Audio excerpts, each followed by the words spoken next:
Tes. Datuk Seri. Ya, Di atas. Okey, di atas dulu. Okey. Ya, Bismillahirrahmanirrahim. Assalamualaikum warahmatullahi wabarakatuh. Salam sejahtera, salam Malaysia Badani dan salam WIA UniKL.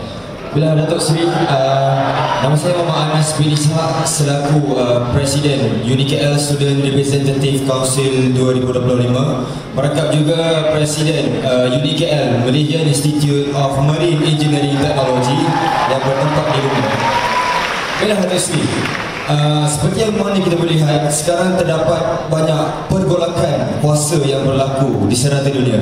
Namun apa yang ingin saya perincikan adalah lebih kepada perubahan ekonomi yang mungkin sekarang kita lihat berubah daripada barat ke negara Asia. Jadi mungkin apakah perancangan daripada pihak kerajaan Datuk Seri sendiri untuk memastikan Malaysia sentiasa berada di tempat yang sentiasa dipandang dan tidak dipinggirkan sebagai mungkin negara kecil namun sentiasa berhati besar. Kemudian Datuk Seri, yang kedua, jika kita ingin meletakkan Malaysia sebagai sebuah negara yang sudah tentu hebat, apakah ciri-ciri yang mungkin Datuk Seri sendiri lihat yang perlu ada di setiap jiwa belia yang berada di Malaysia ini? Kerana pada hemat saya sendiri, untuk melahirkan seorang pemimpin ataupun belia yang produktif, kita perlu berikan mungkin sedikit pendedahan kepada belia ini, kerana apa yang saya lihat adanya program fellow perdana yang memberikan pendedahan daripada Kementerian Perpaduan sendiri kepada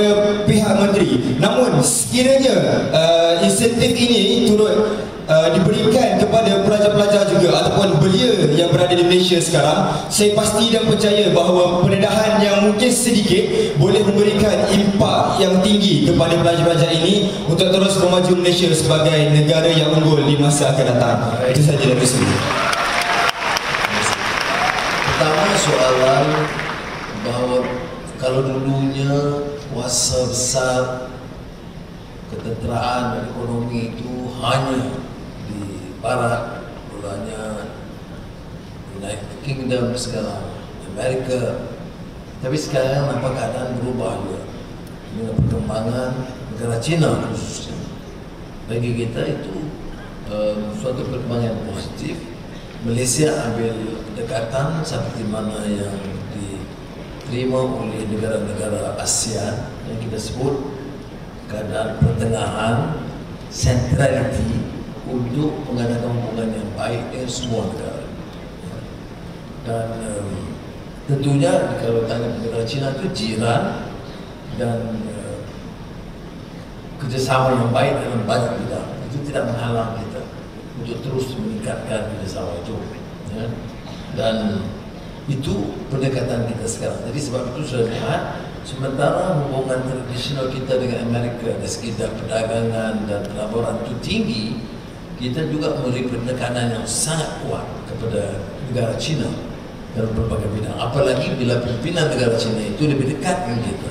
Umpamanya, ya, bulan lalu Presiden Xi Jinping ada di sini. Akhir Mei, Premier Li Qiang akan bersama dengan pemimpin negara teluk GCC dan ASEAN. Jadi dia ambil sikap yang sangat lunak dengan kita. Jadi kita sebagai tamu, tuan rumah, tentunya menerima baik. Jadi kita harus adakan strategi itu, perluaskan dagang dan pelaburan dalam negara-negara lain. Kemudian beliau bagaimana yang kita harus pupuk. Seperti yang saya sebut tadi, mestilah menimba ilmu secukupnya, membaca seluasnya, menilai dengan sabar dan bijak. Tidak pantas menghukum dan menghina orang. Malaysia ini negara berbagai kaum, berbagai agama. Islam tetap agama persekutuan. Orang Melayu Bumi Putra tetap majoriti. Dasar-dasar yang termaktub dalam perlembagaan itu kita tetap pertahankan. Tetapi ini bukan alasan untuk kita melihat orang dengan penuh syakwa sangka dan kebencian. Saya lihat kadang-kadang bila dapat laporan daripada media sosial, orang cuba menakutkan, melampau. Ini saya anggap satu tahap yang akan merusakkan kita. Dan saya lebih kesal kalau di antara penyokong-penyokong itu di kalangan orang yang terpelajar. Jadi saya tanya, kamu belajar apa? Profesor kamu ajar apa? Kamu baca buku mana? Mengapa kamu pertahankan kejahilan? Mengapa kamu memuliakan orang yang merendahkan akal budi dan menghina manusia? Itu mesti dijawab. Jadi kita bisa angkat anak-anak muda yang punya daya tahan, mental yang kuat dan cinta dan negara dengan nilai. Seperti saya kata, nilai penting. Dalam madang ini nilai sangat penting. Ya, semua orang mau bangun. Saya selalu sebut dalam bidang pendidikan, menggapai langit.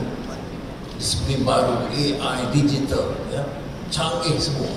Tapi jangan lupa, mesti mengakar ke bumi. Ya, menggapai langit, tapi mengakar ke bumi. Apa yang di bumi itu? Nilai, budaya, akidah, akhlak. Ya. Jadi keduanya dirangkul. Itu menyebabkan kita itu walaqad karramna bani Adam. Barulah bangkit keramah insaniyah. Okay? Now, tentang fellow perdana dan kemudahan itu kita sedang berbincang. Tidak semua akan jadi fellow perdana, tapi kita akan bincang supaya dapat pendedahan dalam program latihan di mana kita ada peluang menemui sarjana daripada pelbagai disiplin, pemimpin, menteri, menteri. Ya. Dan ini akan sedang diuruskan melalui akademi kenegaraan dan lain-lain. Now, short summary in English.